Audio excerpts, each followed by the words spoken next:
Today's episode is sponsored by Midwest Fire.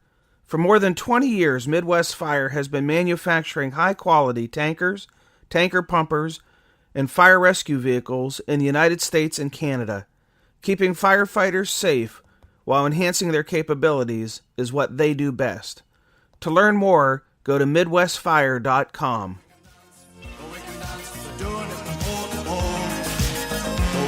This is Fire Chief Scott Burnett of the Asheville Fire Department, and you are listening to the SA Matters radio show with Dr. Rich Gassaway.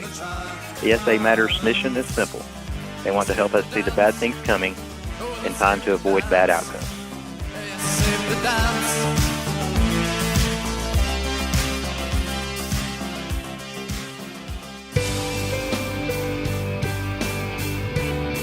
Hello and welcome to episode 51 of the Situational Awareness Matters radio show. I'm your host, Rich Gassaway. The purpose of this show is to improve situational awareness and decision-making for individuals and teams who work in high-risk, high-consequence environments. The SA Matters mission is simple, to help you see the bad things coming and time to avoid bad outcomes. I'm coming to you today from North Conway, New Hampshire, where I am in town to give a keynote address to the New Hampshire Emergency Dispatchers Association Conference. The title of the address is Do You See What I Hear? Making the connection between dispatch and emergency response situational awareness. Thank you to John Goldman, Director of Communications, Fire Alarm, and Technology for the Derry Fire Department, for arranging the invitation. Before I get too deep into this episode, I want to apologize. You'll notice that the sound quality is not what it normally would be because I accidentally left my podcasting microphone at home and I'm using the internal microphone on my MacBook. I've turned up the gain some, so I hope the quality is good.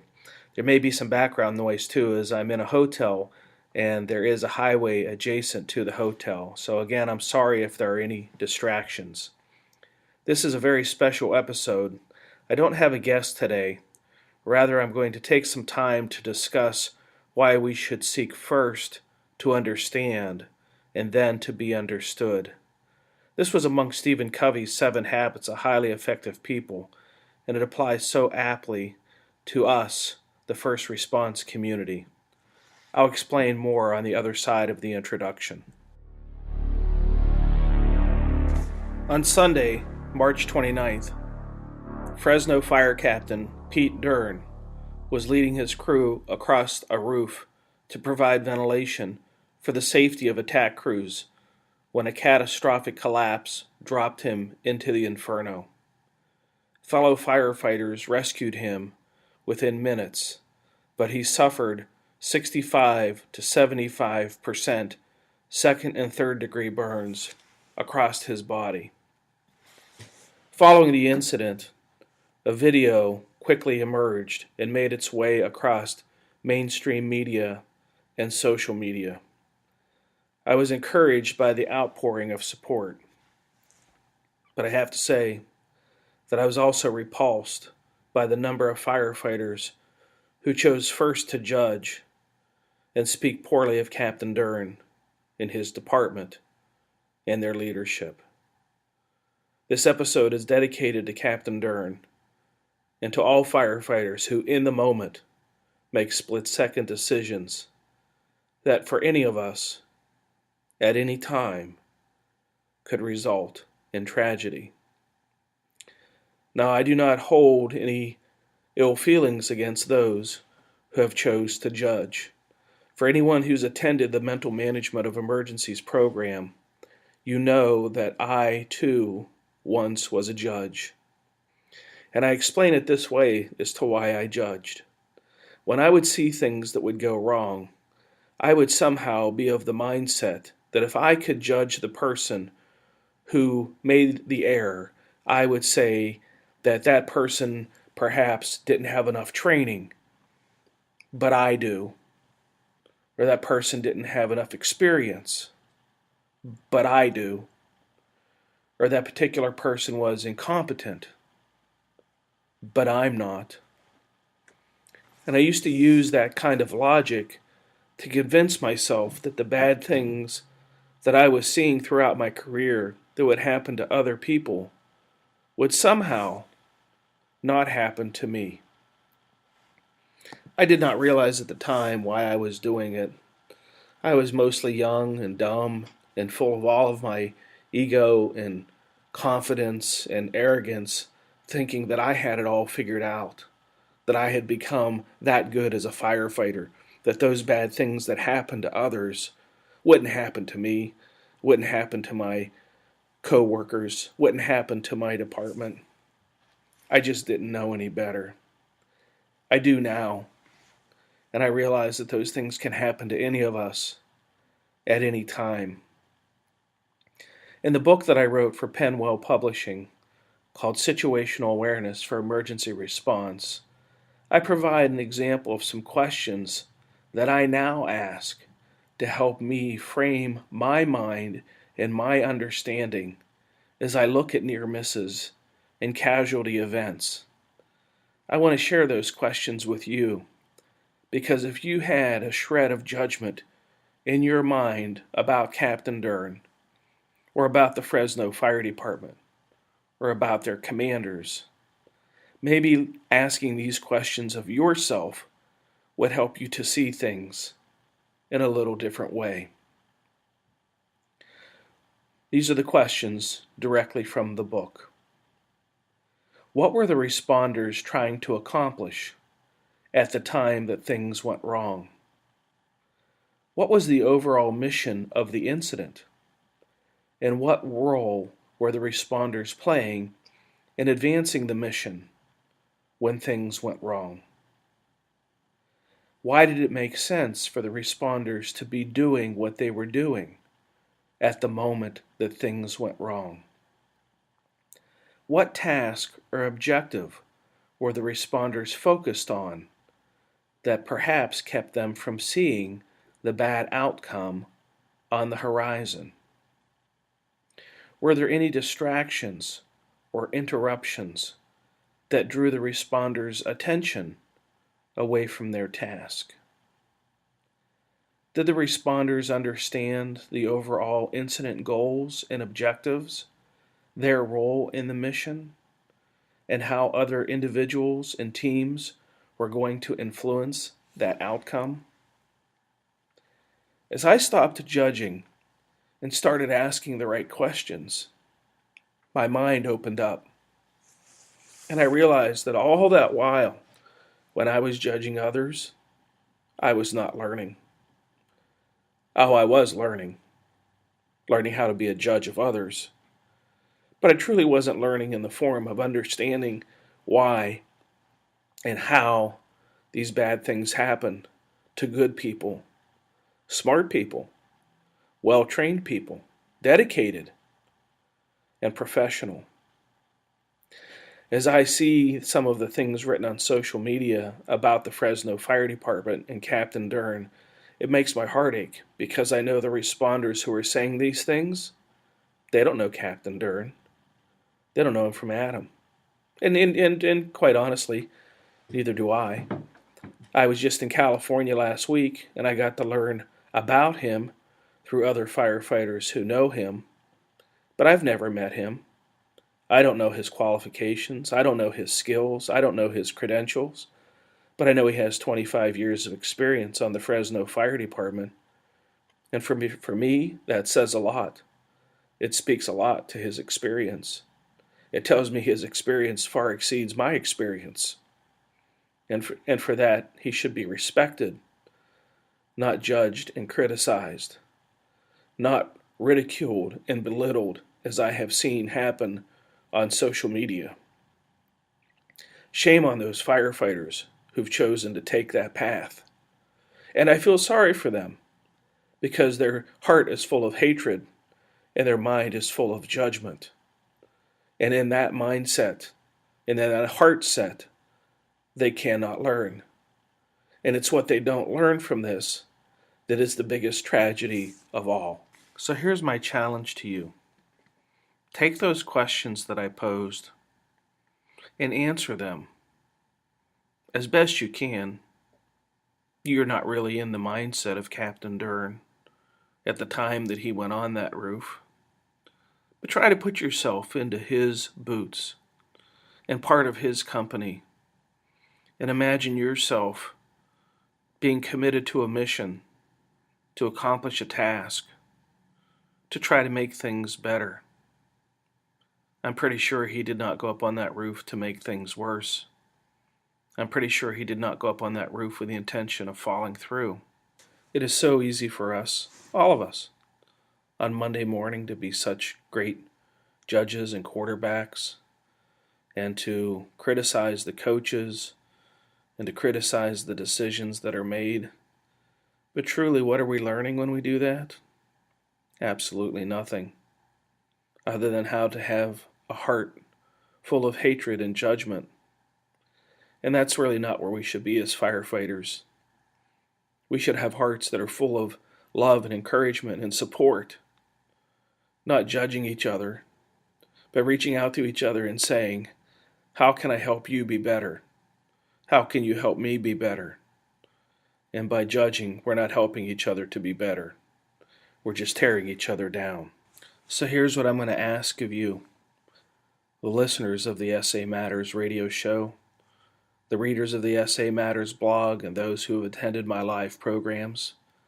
It's time to step up and make a difference and show the world that we have the love in our hearts to support each other as firefighters. What I'd like you to do is get your company together, your station together, a crew together, and shoot a short video clip, no more than 30 seconds. If you have an iPhone, turn the camera sideways. It makes for a better video.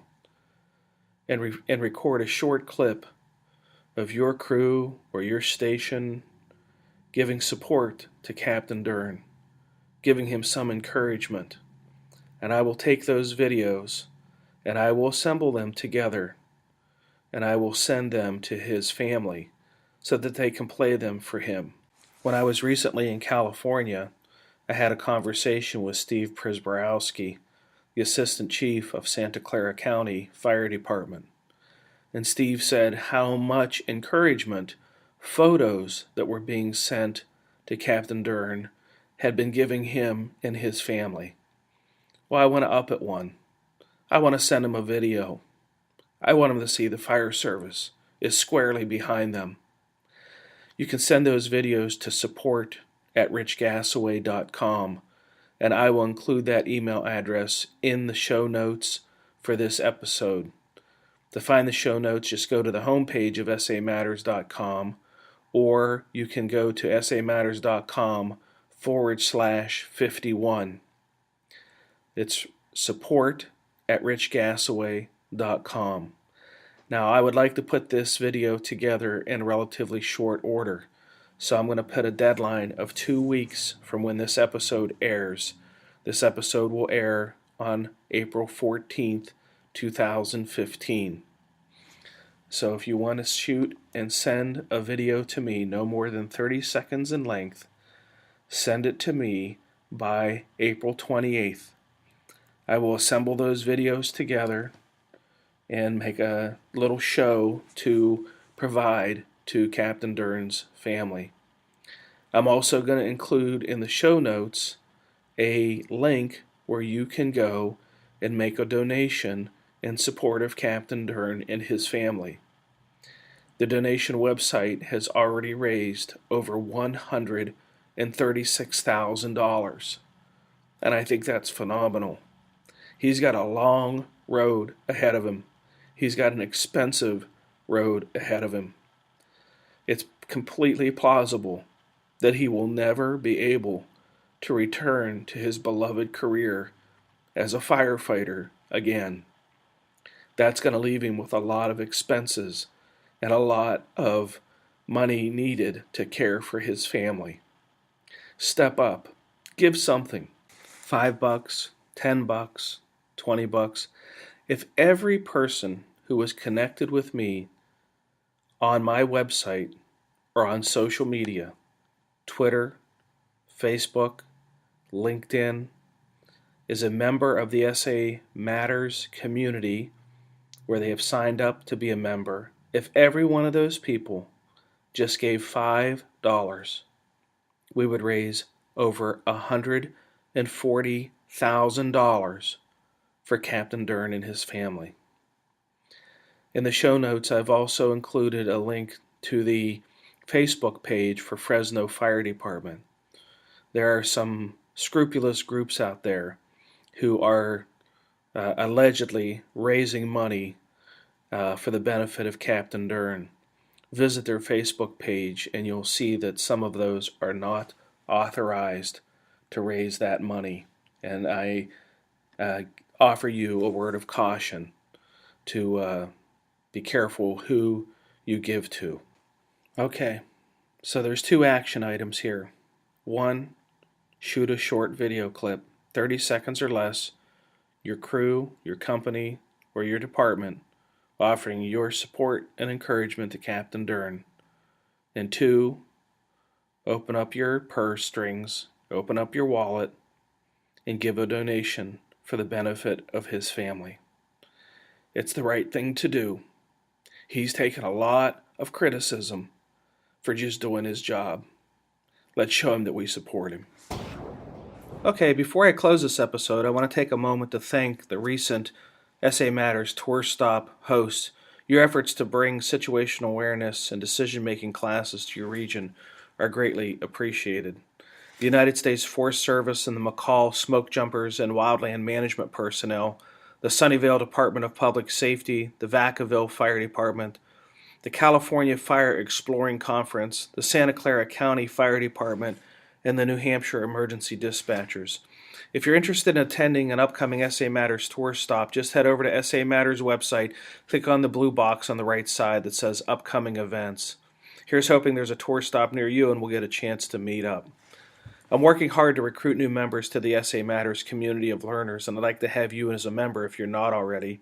There are over 5,000 members sharing ideas on how to improve situational awareness and how to make better decisions under stress. Membership is free, and when you sign up, you get a free report that I've created called 25 Best Practices for Improving First Responder Safety. It's short and sweet, just 25 lessons for improving safety. If you're not a member, head over to the SA Matters website and click on the red box on the right side of the homepage. It says Free Membership and get your special report. As a reminder, every episode of the SA Matters show has a corresponding show notes page on the SA Matters website. The most recent episodes will scroll on the front of the homepage. To access the older episodes, just click on type in samatters.com/ and then enter the episode number, which is always mentioned at the start of the show. So, for example, if you wanted to access episode, say, 45, open the browser, put in www.samatters.com/45, and that'll take you to the page that contains the link to that episode. You can play it right from your desktop, and you can access the show notes there. And there's a list of takeaways and some information about each episode, including information about our sponsor and contact information if we have a guest. You can also leave your feedback on the episode on the show notes page as well. You can subscribe to the SA Matters radio show on iTunes and Stitcher Radio, and I appreciate it if you do subscribe, that you leave some feedback there, and if you like the show, leave a 5-star review because that'll help others to find the show. If you want to get connected with me on social media, you can follow @RichGasaway or @SAMatters on Twitter. On those feeds, I share messages related to safety and occasionally some interesting tidbits and news about classes and some personal information about my travels and my family. The SA Matters Twitter community has over 14,000 followers, so thanks for supporting my mission there. If you want to get connected with me on Facebook, you can like the SA Matters page, or on LinkedIn, you can search for Rich Gasaway on LinkedIn. And thanks to the more than 8,000 who've connected with me on Facebook and LinkedIn. Well, that's it. Episode 51 is complete. Thank you to our sponsor, Midwest Fire, and thanks to you, our listeners, for sharing some of your valuable time with me today. I sincerely appreciate your support of the SA Matters mission. If you've experienced or witnessed a near miss and would like to be interviewed on this show, visit the SA Matters website and click on the Contact Us link. And thank you in advance for sharing your lessons learned so others may live. If you like the show, please go to iTunes and Stitcher Radio and subscribe, and leave some feedback if you would, and a 5-star review, and I'd appreciate that.